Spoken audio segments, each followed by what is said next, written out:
So today we're talking about will, and that sets it up perfectly because the ability to make those decisions, to walk away from those things that we know we need to in order to have the life that we know we're created to have, requires us to exercise our will.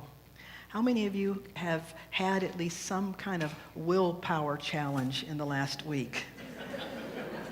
Anybody have a willpower battle this morning trying to decide whether to get up or not? Maybe which route to take. We're always using our will. And so today we explore this in the context of this summer series where we have been talking about your God-given potential through 12 powers. Unity's co-founder Charles Fillmore studied spiritual traditions and religions from around the world. His roots were in Christianity, but he studied many different religions because his wife had a remarkable healing, and he wanted to understand what was the source of this power that could heal. And as he began to study different religions, he realized that there was a lot of similarities in those religions, hence the name Unity, that there's this one power, one presence known by many names, and yet it is that one power that enlivens all creation. In studying the life of Jesus, he saw that the disciples that Jesus called into himself, he believed that each disciple characterized a particular attribute, what he called a spiritual power, and that these are attributes of being that each of us have. If you remember, the first week we talked about faith, and then we went on to strength. And then love. We've talked about imagination and power and understanding and wisdom. Well, today we talk about will. What it is to really understand that we are beings of free will. And that when it comes to our will, it's a matter of being aware that we're using our will many times, whether we even realize it. And that will is something that we developed. We direct our will, and we can dedicate our will to certain purposes and ideals, things that we believe in, thereby higher purposes we can dedicate our will to. So today we're going to look at will through the context of the fact, what is our will? What is willpower, and why is that useful? And then what is the power behind our will? When we first began to look at will is considered the ruling faculty of mind. Charles Fillmore called it the executive faculty because will is the decision-making power of our being. It's the governing force of manifestation. We make choices every day, minute by minute, with our will. We may not even think about it sometimes, but just as I said, the decision to get up or not get up, the decision of where to sit, when do you say yes, when do you say no? There is a professor at Stanford University that wrote a book that is titled The Science of Willpower. She actually has a class by that same name, The Science of Willpower, that sells out. It's one of, not sells out, it fills up before any other class. It's one of the most popular classes at Stanford University. Professor Kelly McGonigal wrote a book based on her class, The Science of Willpower. One of the studies they did in talking about will, people don't really think about how often we use our will, our capacity. We make decisions, make choices. And so they had a group of people, and they asked them, how many times do you think you make decisions in a 24-hour period of time? How many decisions do you think you make about food? What would you guess? Well, this group, somebody said a lot. I'm in that camp. But they got the averages, and the average was 14. So then they took the same people, and they said, okay, now for the next 24 hours, here's a journal, make a note every time you think about food. The average, when they came back, the real average was 227.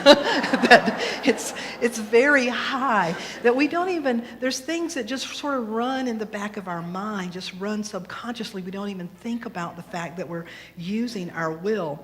But we need our will to advance our life purpose. We need our will to work through any kind of problem or challenge. We need our will to live in integrity with our values and our beliefs, what we stand for.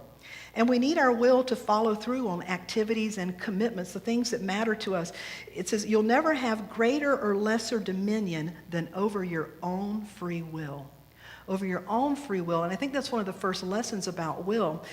How many of you remember Reader's Digest? I don't even know if that magazine still exists, but the little magazine would have true stories people would send in. And there was a story that I had in my files from years ago, a woman, it was titled Lesson in Willpower.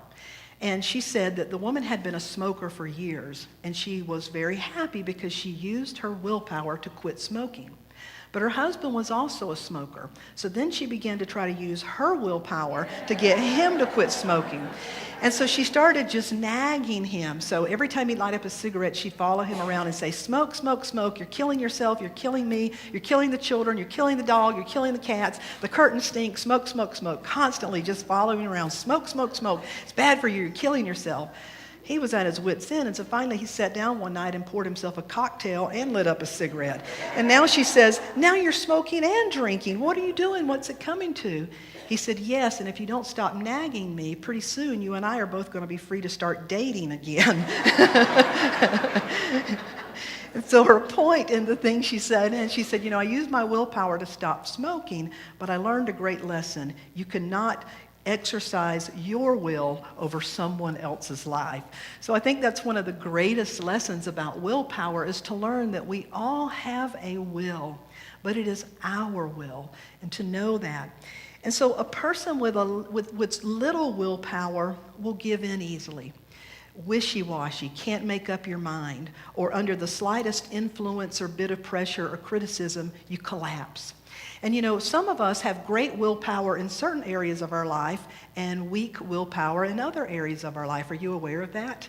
You may have good boundaries and good willpower here, but then when it comes over here, every time there's a cookie that goes by, you just have no willpower at all. You find yourself following that cookie, whatever it is. Different people have different things. And then there are people that have, so we call that underdeveloped will. If it's too weak, wishy-washy, just collapses under any pressure or someone else's influence. But also, underdeveloped willpower can appear to be overdeveloped. A person who is so stubborn, so stuck in their ways that they won't even listen. They won't allow any outside information to come in. It's like, no, I made up my mind. I made up my mind 60 years ago, and that's it. Never going to discuss it again. Well, it's not using your willpower in a healthy way. There's a couple of scriptures. One comes from the Zen tradition. There's a Zen proverb that says, when the will is ready, the feet are light. And that is so true. The other one comes from the Old Testament, Proverbs 25. Whoever has no rule over his own will or his own spirit is like a city broken down without walls.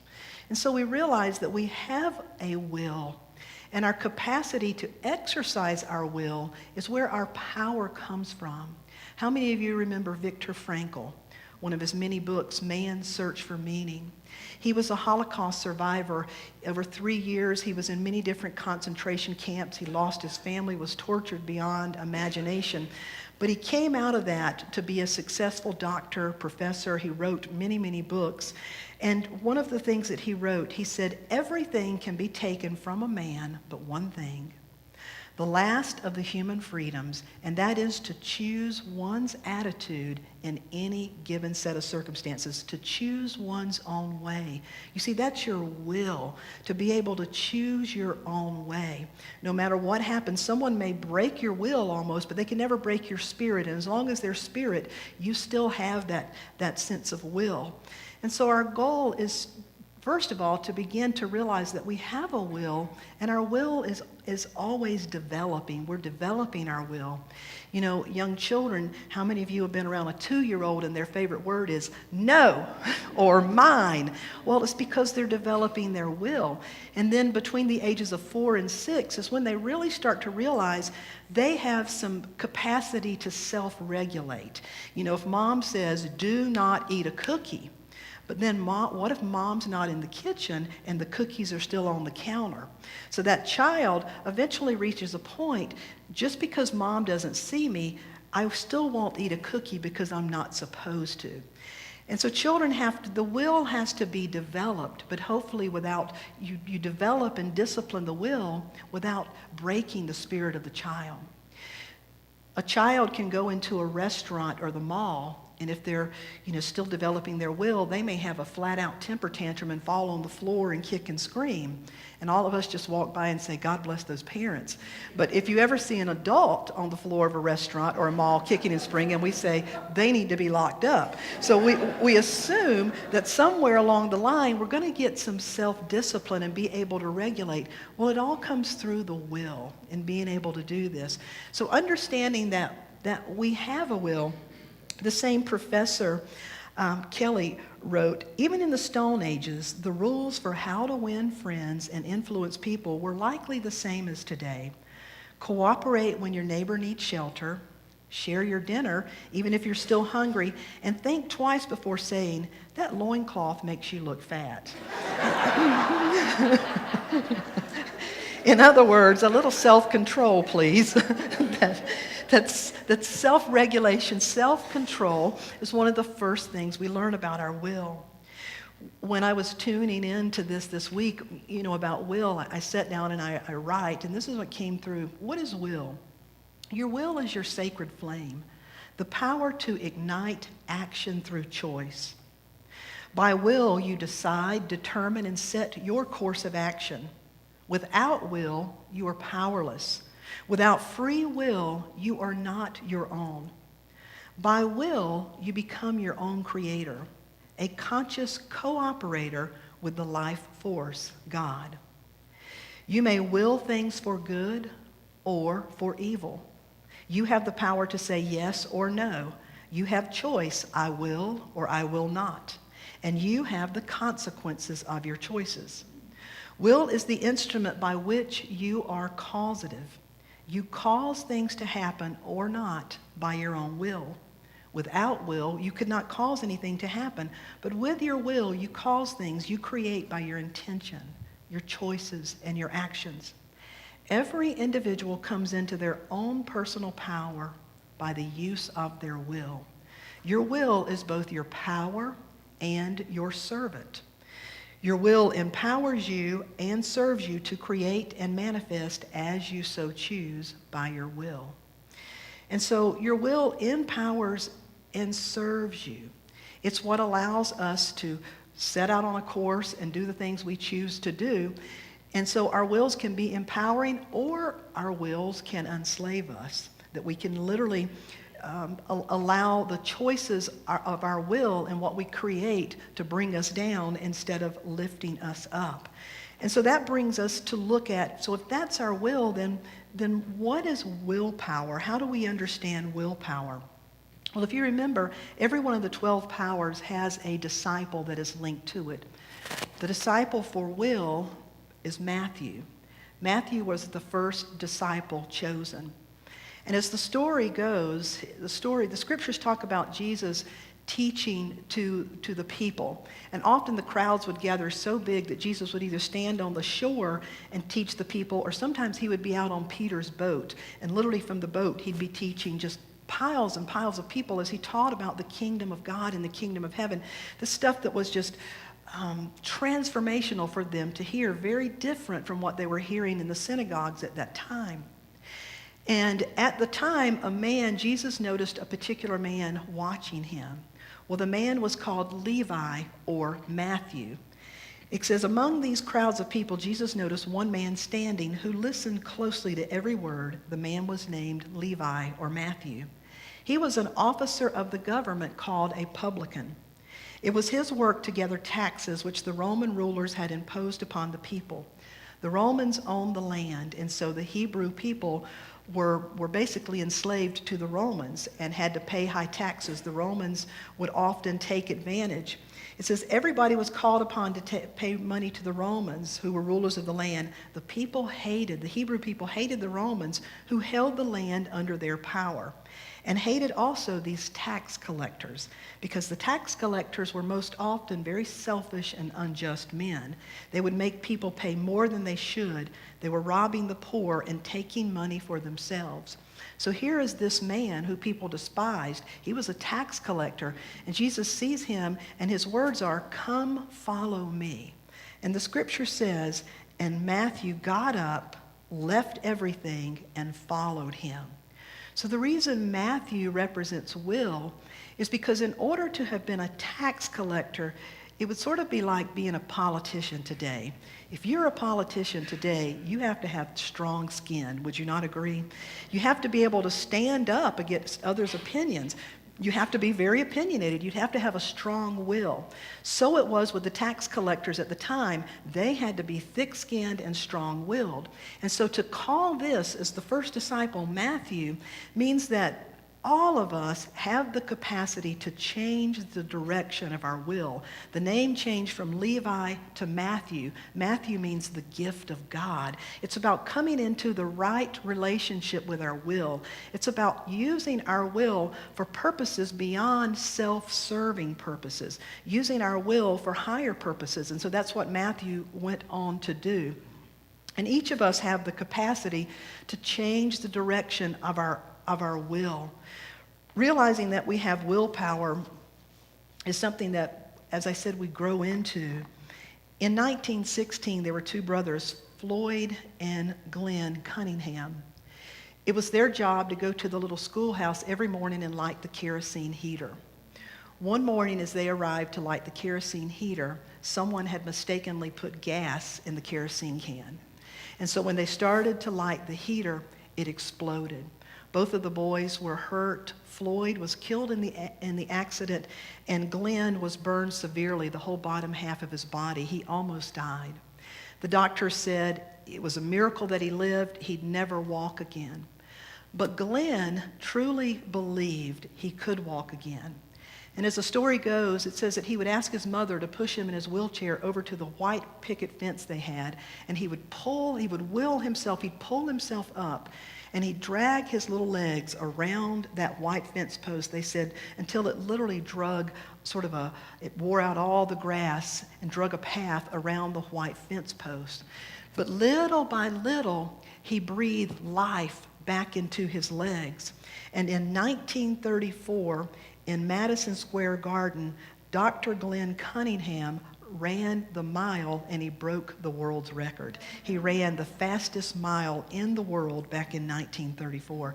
And he's celebrated as a miracle of a person who developed the life in his legs through the life of his will, that we each have the capacity to do that with our will. And so that's what we call willpower.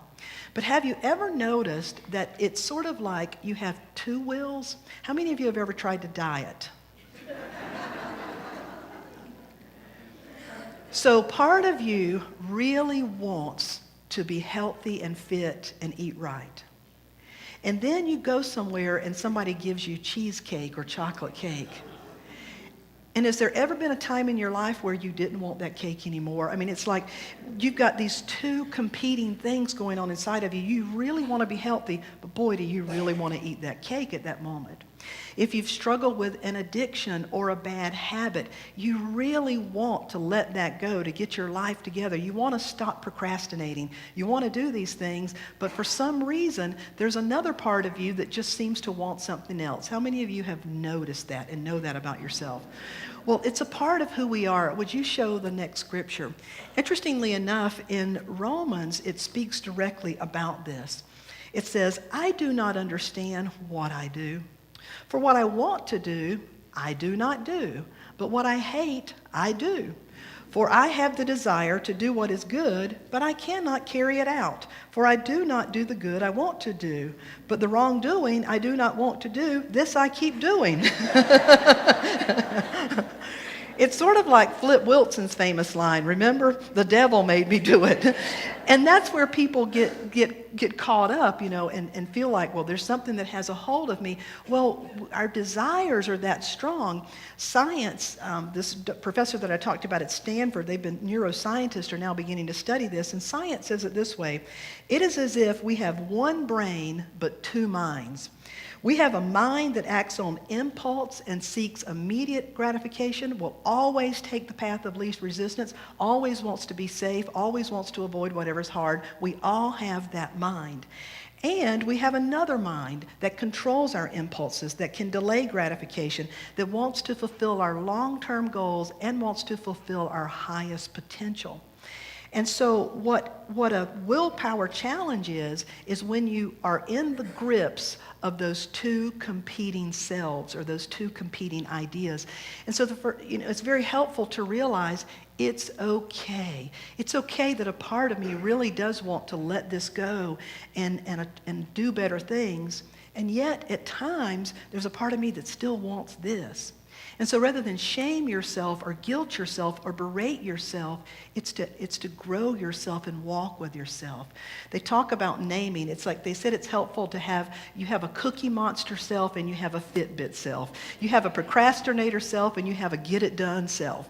And so if you learn to recognize that, oh, that's my Cookie Monster screaming, but I don't have to give in to the Cookie Monster. And so by learning to do that, you begin to cultivate your willpower. So we cultivate our willpower, we direct our willpower, and part of the way we do that is all of us have the capacity to say, I will or I will not, I will or I won't. Well, our willpower really kicks in when we get to what I want, W-A-N-T, because it's desire. When we're really connected to our soul's desire, what do I really want? That's when we begin to have the power to do what is the highest and best.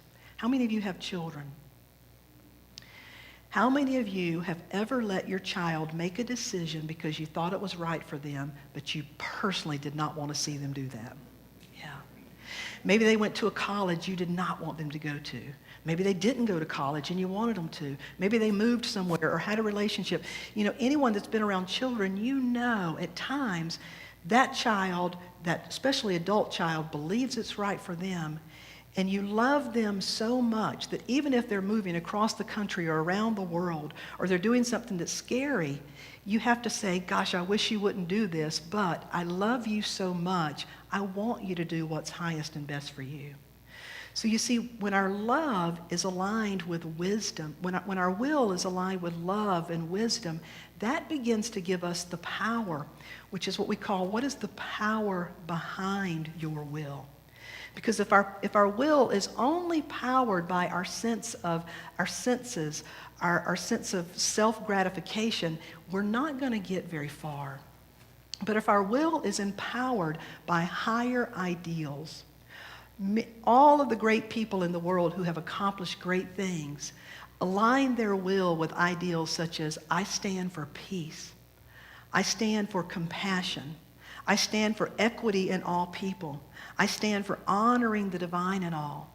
And you see, when these things become my purpose and my will is aligned with this, that's what Jesus meant when he said, not my will, but thy will. Because even when he said, I don't want to face this terrible thing, nobody does. But I've committed myself to higher ideals. I've committed myself to fulfill my life purpose. That's what he meant by thy will. Ernest Holmes, I believe, explained it this way beautifully in his book, Philosophy of Jesus. Ernest Holmes wrote, God is all there is. God is right where I am. This divine intelligence is now directing me. I not only invite it, I believe it is there. It is here. There is nothing in me that can deny me the privilege of receiving this divine guidance. There is something in me that knows what to do under every circumstance. There's something in me that knows how to meet every situation. There's something in me that knows how to overcome every obstacle, and I am in partnership with that. He called it infinite mind. That's something, that's what Jesus called thy will. It's the part of all of us that is totally in alignment with our soul's purpose. Richard, would you give me that song? A person that I believe who demonstrated that beautifully was Mother Teresa. Mother Teresa had such high values and committed her life to something that it was no longer a challenge for her in many ways at the level of her personal will, because her life had been given over to a higher will. And when you commit your life to a higher will and higher purposes, you begin to be an instrument. Things are accomplished through you that you can't imagine you would have ever done. When Mother Teresa died, there were very few things in her room in Calcutta, but on her wall there was a little poem. The poem is titled The Paradoxical Commandments. This poem was actually written in 1968 by a student in Harvard University. It was not even discovered until after Mother Teresa died because people thought she wrote it, and then they traced it down to a young man who had written it years ago. On her wall it said, "People are often unreasonable, illogical, and self-centered. Love them anyway. If you do good, people may accuse you of selfishness and ulterior motives. Do good anyway. If you're successful, you're going to win false friends and true enemies. Succeed anyway. The good that you do today will probably be forgotten tomorrow. Do good anyway. What you spend years building may be destroyed overnight. Build anyway. People really need help, but they may attack you if you help them. Help people anyway. Give the world the best you have, and you may get kicked in the teeth. Give the world the best you've got anyway. You see, in the final analysis, it is between you and God, your higher purpose. It was never between you and them anyway. I truly believe she was committed to a higher purpose and higher ideal. This last story, also about Mother Teresa, it's a story about a young man that was assigned to travel with her to take her from the United States to Honduras and then study with her for a while. This young man, as he boarded the plane, this was a commercial airplane with Mother Teresa. They were seated near the front.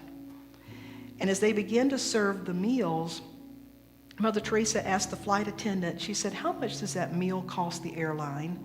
The person said, I don't know, I've never been asked. And she said, "Would you please ask?" And the flight attendant came back and said, the captain said that the airline pays about $1 for every one of these plates. Mother Teresa said, "If I don't accept my meal, will you give me $1 for the children in Honduras?" The flight attendant went back to the captain, and the captain said, "That's Mother Teresa. I will personally give her $1. People on the airline began to hear, and the word spread. 129 people on that flight gave up their meal. Mother Teresa then talked to the young man, and she said, "What do you think they're doing with the food that no one ate?" She said, "Ask them if I can have the food." And so the young man called the flight attendant over and said, "What are you doing with the 129 meals that no one ate?" And the flight attendant said, "Well, unfortunately, we'll have to throw them in the trash. We can't serve them again." Mother Teresa said, "Ask them if I can have the food to take to the children in Honduras." And so the man hesitantly but said, "Will you please ask the captain if Mother Teresa can have the meals?" And so again, the captain comes back and says, "It's Mother Teresa. Yes, she can have the meals." So now she's got $129 and the meals. As they begin to land, Mother Teresa notices one of those little trucks that pull the baggage, and she looked over to the young boy and she said, "Will you ask them if I can have one of those trucks to take the 129 meals to the children in Honduras?" The man is pretty embarrassed, but he says, "Mother Teresa wants to know if she can borrow one of those things." And so this time, the captain has to call the airline. And when the airline finds out who it is, the airline said, "Well, that's going to be the best publicity we've ever had. Of course she can use it." So they came back and they said, "Yes, you can have $129 and the meals, and we will have someone drive these once we get to Honduras, wherever you want to go." And as the plane began to park, this young man said, another plane pulled in, and Mother Teresa looked over and her eyes lit up. And he said, "Mother, I love you dearly, but I am not asking for that airplane."